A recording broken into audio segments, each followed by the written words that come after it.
પોરબંદર જિલ્લાના મોટાભાગના દરિયાકાંઠે દાયકાઓથી ગેરકાયદેસર ખનન થઈ રહ્યું છે, જેમાં રેતી ચોરી અને બિલ્ડિંગ સ્ટોનની ગેરકાયદેસર ખાણોનો સમાવેશ થાય છે.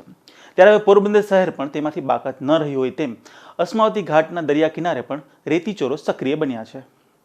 પોરબંદરમાં મિયાણીથી લઈને માધવપુર સુધીના લગભગ 120 કિલોમીટર લાંબા દરિયા કિનારે બેફામપણે ગેરકાયદેસર ખાણો ચાલતી હોવાના આક્ષેપો ગ્રામજનો દ્વારા અવારનવાર કરવામાં આવે છે.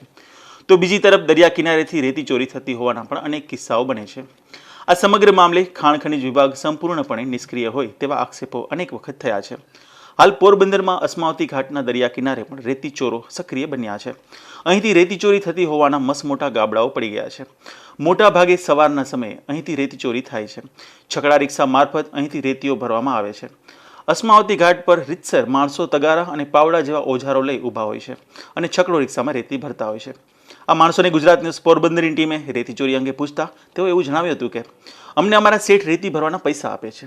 ત્યારે આ વિસ્તારમાં 4 જેટલા શખ્સો શેઠ બની આવા માણસોના માધ્યમથી રેતી ચોરી કરી વેચાણ કરતા હોવાનું જાણવા મળે છે.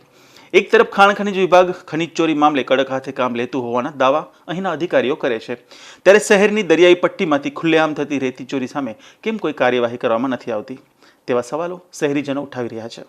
નિપુલ પોપટ, ગુજરાત ન્યૂઝ, પોરબંદર.